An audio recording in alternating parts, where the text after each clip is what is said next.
Nueva conexión aquí en Periodista Digital y la última hora es, como ya saben, el Congreso aprueba con 194 votos la prórroga del estado de alarma hasta el 9 de mayo. Finalmente, Sánchez, que ni siquiera se ha dignado a aparecer por el Congreso, le parecería un trámite someterse al control del resto de los partidos, pues ni siquiera se ha dignado en aparecer por ahí. Tenemos muchas preguntas sobre el tema del estado de alarma. ¿Qué va a pasar a partir de ahora? ¿Qué derechos se vulneran? ¿En qué situación queda el Estado de Derecho? Y quien nos puede ayudar a responderlas es el profesor Antonio Alonso Timón, profesor de Derecho Administrativo en la Universidad Pontificia Comillas y CADE. Profesor, gracias, buenas tardes. ¿Qué tal? Muy buenas tardes, Luis. ¿Qué tal? Bueno, habíamos vivido una situación como esta, usted con tantos años de trayectoria, podíamos llegar a una situación como esta y aparte despachada por el partido en el gobierno con displicencia, ni siquiera el presidente presentándose en el Congreso para explicar esta medida. ¿Qué le ha Pues parecido? no, la verdad es que es muy difícil imaginar que desde la presidencia del gobierno se pueda plantear un estado de alarma en los términos en los que se ha planteado, que desde mi punto de vista es claramente inconstitucional. Bueno, yo ya lo tengo puesto por escrito, lo tengo publicado, lo publiqué la primera vez en mayo de este mismo año. Hoy mismo aparece en Rebelión en la Granja un artículo mío defendiendo la inconstitucionalidad de un estado de alarma por una duración de 6 meses, porque va en contra del espíritu de la Constitución y de la Ley Orgánica 4/1981 de estados de alarma, excepción y sitio. Y desde mi punto de vista lo que se tenía que haber hecho era aprobar una prórroga de 15 días e ir aprobando cada 15 días dicha prórroga.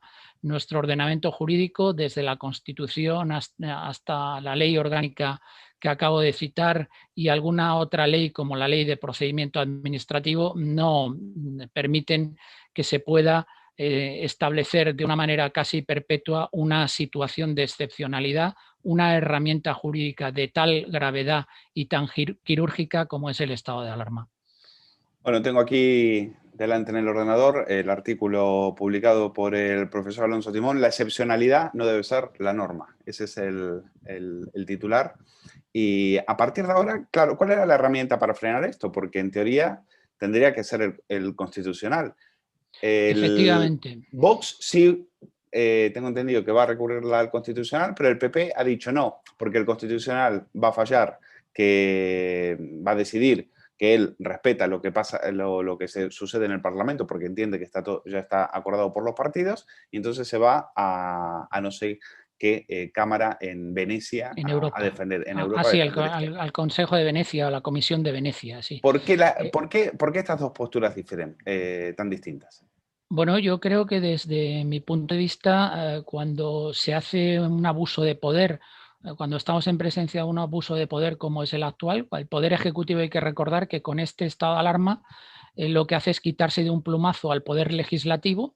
No se somete al control parlamentario cada 15 días, que ese era uno de los objetivos que tenía el presidente del gobierno, porque cada 15 días lo pasó muy mal en el estado de alarma anterior, que tenía que ir a prorrogarlo y le sacaban las vergüenzas porque utilizó el estado de alarma anterior para colarnos reales decretos leyes, como la entrada, por ejemplo, del vicepresidente segundo del gobierno en la comisión delegada del gobierno de inteligencia, etcétera, etcétera. Eso se lo evita y se evita también el control judicial, porque para la lucha contra la pandemia había dos posibilidades: el plan A, que se utilizó en marzo, pero sí que hay un plan B que el señor Sánchez nos estuvo negando a todas horas y que hemos visto en este poco tiempo en el que hemos durado en situación de normalidad, que sí había un plan B, que es afrontar la pandemia o gestionar la pandemia haciendo una reestructuración de las leyes sectoriales en materia sanitaria y muy concretamente de la Ley Orgánica de Medidas Especiales en materia de salud, como se ha encargado de recordar el expresidente del gobierno, Felipe González. Una ley que se aprobó bajo su mandato, concretamente era tan simple como haber modificado el artículo 3 de esa ley. Por lo que tú me haces referencia a las posibilidades de reacción. Desde mi punto de vista, el planteamiento más lógico es el de Vox. Es decir, cuando te están intentando colar un estado de alarma por un plazo de 6 meses, te tienes que ir primero al Tribunal Constitucional para intentar que el Tribunal Constitucional se pronuncie acerca de la constitucionalidad o inconstitucionalidad de prorrogar una situación de excepcionalidad como esta. Hay una sentencia del año 2016, concretamente la sentencia 83-2016, en la que el Tribunal Constitucional se arroga la competencia para conocer de las situaciones de alarma. Es una sentencia que se dicta en el caso de los controladores. Os acordaréis cuando el gobierno socialista, el ministro de Fomento entonces, Pepe Blanco, asumió las competencias, militarizó el control aéreo en España como consecuencia de la huelga de los controladores. En esa sentencia el Tribunal Constitucional dice que él es el competente para conocer de los estados de alarma, excepción y sitio. Por lo tanto, yo creo que lo primero que hay que hacer es irse al Tribunal Constitucional y esperar que el Tribunal Constitucional se pronuncie acerca de la constitucionalidad o no de esto. Irse a la Comisión de Venecia, que es una comisión que tiene como principal objetivo velar porque los Estados miembros de la Unión Europea cumplan los estándares de calidad democrática que se presupone en el ámbito de la Unión Europea, a mí me parece que no está mal, pero desde luego es algo más exótico que combatir inicialmente dentro del ámbito nacional, que es donde hay que combatir las medidas jurídicas que exceden, que suponen un auténtico abuso de poder como la que se ha tramitado hoy en el Congreso. Claro. A partir de ahora, entonces, una cuestión antes. Antes iba a preguntarle sobre el tema de los derechos, de las libertades, pero una cuestión anterior. También es verdad que Sánchez puede escudarse en decir, bueno, a mí me lo estaban pidiendo los presidentes de las comunidades autónomas, es decir, los que querían blindaje legal eran ellos para poder tomar las medidas que crean pertinentes sin que los jueces se las tumben. Por lo tanto, y Sánchez dice, pero lo que yo no voy a hacer es venir aquí cada 15 días para pedirles apoyos. Entonces, ¿cómo había una forma, había un atajo a esto, había una forma alternativa, había forma de estos dos intereses poder unirlos y no tener que hacer algo inconstitucional como lo que finalmente se ha hecho? Pues los atajos en el mundo del derecho suelen acabar mal. No hay atajos. No hay atajos y sobre todo cuando estamos hablando de cosas tan serias que, como tú bien comentabas ahora, afectan a derechos fundamentales. Hay varios derechos fundamentales implicados en la declaración del estado de alarma, no solo la limitación de la movilidad de las personas, está el derecho de reunión, por ejemplo, y otros derechos afectados. Atajos no hay atajos. Lo que ocurre es que en esta situación todos se encuentran bastante cómodos. Unos lo dicen expresamente y otros lo han expresado implícitamente. Porque es cierto que los presidentes de las comunidades autónomas han solicitado al gobierno central que declare el estado de alarma para quitarse de en medio la incomodidad de que determinados tribunales superiores de justicia les tumben algunas de las medidas que han adoptado últimamente. Con buen criterio, yo creo. Además, el auto de 8 de octubre del 2020 del Tribunal Superior de Justicia de Madrid era bastante riguroso y marcaba el camino de lo que había que hacer. Había que hacer una gestión desde la legalidad ordinaria, desde estas leyes sectoriales en materia de sanidad que sirven para gestionar esta pandemia bajo el paraguas de la autorización judicial o de la confirmación por parte de los jueces, que es lo que se le lleva diciendo al gobierno desde hace tiempo. Pero es más, es que el gobierno incluso en el mes de mayo demostró que tenía intención de modificar la legislación sectorial en este sentido. De hecho, Carmen Calvo, con su ministerio, desde el Ministerio de la Presidencia, se empezaron a iniciar los preparativos para modificar la legislación sectorial en materia de sanidad, pero aquello desapareció de un plumazo, no sé si porque ya pensaban que habían vencido al virus, que teníamos que salir todos a la calle, etcétera, etcétera. Es decir, yo creo que no hay atajos. Los dos planes que decíamos eran aquí tenemos el plan del bisturí, están matando moscas a cañonazos. ¿Por qué? Pues porque el estado de alarma, y más por 6 meses, es como si te duele la cabeza y directamente te abren la cabeza a ver qué es lo que tienes. Oiga, primero vamos a ver si nos podemos tomar unas pastillitas, si me tomo un ibuprofeno, si me tomo un paracetamol para ver si esto funciona, pero directamente todos se sienten muy cómodos, no solo el presidente del gobierno, sino los presidentes de las comunidades autónomas, ordeno, mando y hago saber, sin que los jueces se entrometan. Y aquí estamos en el juego político, que además el presidente del gobierno, con la habilidad política que le caracteriza, porque eso no hay que negárselo, lo que ha establecido ahora ante la pésima gestión de la pandemia que hizo en la primera ola el mando único, ahora ha dicho, no, ahí os las arregléis vosotros, yo os paso la patata caliente, ¿queréis estado de alarma? Pues ahí tenéis el estado de alarma y que lo gestionéis vosotros y a ver cómo os va.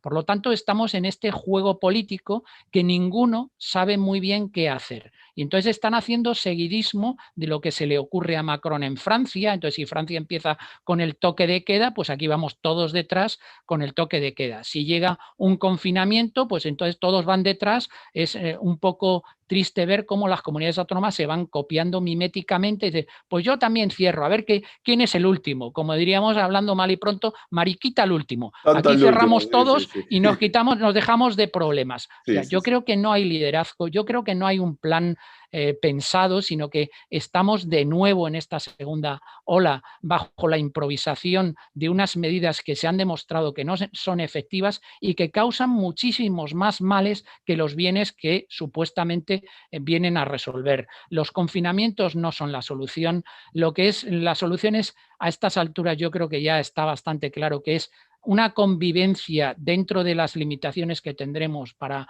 vivir con el virus y, por supuesto, tomar las medidas adecuadas de distanciamiento social, de gel hidroalcohólico, de precaución, etcétera. Pero no está sirviendo absolutamente para nada y ahí están los datos. Los confinamientos lo único que hacen es arruinar la economía, llevar la miseria y la desgracia a muchas familias en este país que no van a poder realizar su trabajo, que no pueden abrir sus negocios, que se les está arruinando y que yo creo que no es la solución para este tipo de cosas. Ahí está la declaración de Great Barrington, que yo creo que nos marca el camino a seguir, es decir, hay que hacer una protección focalizada en las personas que tienen un mayor riesgo porque es donde está el mayor índice de mortalidad y posteriormente intentar convivir con el virus, pero parece que tenemos una clase política, no solo en España en general, pero en España también en particular, sino en el resto de Europa y te diría que en el resto del mundo tenemos una clase política cobarde que no se atreve a tomar medidas políticas por el miedo que tienen a los medios de comunicación, a los intereses clientelares, etcétera, Y, ZX, lo que sea. Y luego tenemos una sociedad un poco infantil, una sociedad que ante el menor revés que tiene, pues ya dice, uy, Dios mío, si es que la gente está encantada de que le limiten sus libertades. Lo que parece increíble es que no haya aquí una revuelta social por las limitaciones de movilidad, por las consecuencias tan desastrosas que está teniendo los confinamientos. Esto tarde o temprano llegará, por supuesto, y yo creo que los políticos empiezan a tener miedo ya de determinadas cosas. Porque ya hemos visto protestas, los hosteleros están saliendo a la calle, ¿eh? Y ha habido protestas muy violentas en Cataluña y en otros sitios mucho más tranquilas y más pacíficas. Profesor, yo no puedo estar más de acuerdo y me alegra mucho que lo haya expuesto con tanta claridad, porque es increíble cómo aparte a la gente le han metido el chip de que si cuestiona el estado de alarma o negacionista, ¿cómo vas a cuestionar el estado de alarma? ¿Cómo fascista ya. ¿Cómo se te va a ocurrir cuestionar el estado de alarma cuando estamos hablando de la salud de los españoles? Es decir, que todo vale. Todo vale. O sea, cargarnos el ordenamiento jurídico es la mejor forma de combatir el virus. No matando moscas, en este caso peor, matando virus a cañonazos. Sí, no, desde luego es muy preocupante todo lo que la gestión, por supuesto, sanitaria que se ha llevado a cabo de la pandemia en España. No solo en España, yo creo que no lo está haciendo bien. Yo no digo que esto sea fácil de gestionar. Aquí nos ponemos todos muy estupendos y decimos, yo no digo que esto sea fácil de gestionar. Pero una vez que has llegado tarde, una vez que has llegado tarde no puedes estar matando moscas a cañonazos y creando más perjuicios que beneficios con este tipo de medidas. A mí me parece que el primer estado de alarma durante los primeros 15 días, si me apuras un mes y medio, estaba ciertamente justificado porque no sabíamos a lo que nos enfrentábamos y oye, mira, te da tiempo para rearmarte, te da tiempo para que no se colapse el sistema sanitario para organizarte. Pero lejos de hacer todo eso, lo que se aplicaron son medidas que no tenían ningún sentido común. Se hizo una gestión pésima en el que el mando único no fue capaz de realizar contratos en condiciones de material sanitario, de contratar a profesionales de la salud, de evitar que se colapsase el sistema sanitario. Es decir, fue un desastre total y absoluto. Llegamos tarde y lo hicimos mal. Y teníamos la experiencia de la primera ola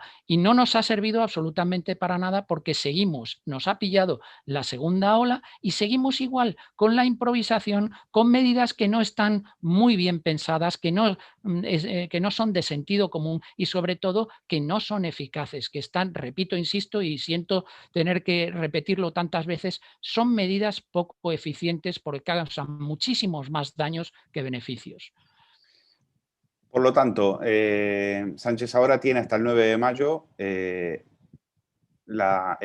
todo el camino por delante, o sea, directamente ya a partir de ahora, ¿qué tipo de control se le puede hacer al gobierno, profesor? Bueno, pues más allá del control del Tribunal Constitucional, poco más, porque lo que creo que se ha comprometido, no sé cómo ha quedado la cosa al final, lo que ha aprobado hoy el Congreso, se ha comprometido a comparecer cada 2 meses, creo recordar. Sí, Arrimadas hablaba va a tener como tres comparecencias. Decía, y gracias a nosotros, menos mal. Sí, bueno, gracias a ellos, menos mal que Ciudadanos está en esta postura. Le tenemos que agradecer mucho a Ciudadanos esto y que hayan quitado el impuesto del diésel en los para eso ha presupuestos quedado generales del Ciudadanos. Estado. Para eso ha quedado Entonces, la situación, tal y como la habrá aprobado hoy el Congreso, es que el presidente del Gobierno, no sabemos si él, yo creo que irá él en primera persona cada 2 meses al Parlamento a rendir cuentas de cómo va el estado de alarma, y luego también es cierto que él, según sus declaraciones, aunque ya sabemos cuáles son las declaraciones del señor Sánchez y cuál es su credibilidad, pero se ha comprometido a que si la situación de la pandemia mejora, a cortar el estado de alarma en cualquier momento sin necesidad de tener que llegar al 9 de mayo. Pero desde luego lo que ha aprobado hoy el Congreso ha sido una especie de harakiri a imagen y semejanza de lo que hicieron las Cortes franquistas. Han aprobado un harakiri de renunciar al control parlamentario que constitucionalmente está atribuido al Parlamento para las situaciones de estado de alarma. Parece ciertamente increíble que el propio Poder Legislativo renuncie a sus competencias. ¿La oposición o todo el arco parlamentario, diríamos, que se ha hecho el harakiri delante de Sánchez? Bueno, ahí los únicos que han votado en contra creo que han sido Vox, ¿no? Que son los que tienen una postura más definida en este sentido, pero yo creo que Vox y Foro. han hecho... Vox y Foro. Y Foro Asturias, vale, pues Foro 53 Asturias no también, es. Pero, 53 no es, pues imagínate, 190 y tantos tipos en el Congreso para renunciar a sus competencias y para vivir tranquilamente 6 meses. O sea, y el PP se han ido de vacaciones 6 meses. El PP votando lo mismo que la CUP, que Bildu y que Supercat. Bueno, yo de verdad, Luis, ya me parecía increíble la postura del Partido Popular en la moción de censura en la semana pasada y sobre todo con el discurso de Pablo Casado, que hizo Pablo Casado, que yo creo que se suicidó políticamente, aunque la estrategia del Partido Popular yo creo que cada vez está más clara. Él quiere recoger las cenizas de Ciudadanos primero para ver si posteriormente puede acceder al gobierno y recoger las cenizas que va a dejar el Partido Socialista. El problema es que no sé si va a haber cenizas que recoger, pero claro, el Partido Popular está muy claro que lo que quiere ahora es ir hacia el centro. Para este viaje no necesitábamos a Casado, ya teníamos a Soraya Sáenz de Santamaría y para esto no ganó Casado unas primarias en el Partido Popular hace 2 años. Yo creo que los votantes del Partido Popular le eligieron y las bases del Partido Popular le eligieron a Pablo Casado para otra estrategia distinta. El problema que ha tenido Pablo Casado es que no ha sido Pablo Casado, sino que ha sido devorado por los varones del partido. Pero como tú bien dices, la postura del Partido Popular hoy votando lo mismo que ese tipo de formaciones me parece un sinsentido total y absoluto y que pues mancha la carrera política de los diputados que forman parte del Partido Popular, de esa bancada parlamentaria en esta legislatura. Lo vamos a dejar aquí. Profesor Antonio Alonso Timón, gracias. Profesor del ICADE de Derecho Administrativo, un auténtico placer como siempre. Gracias por estar con nosotros en el Quilombo de Periodista Digital. Muchas gracias, Luis.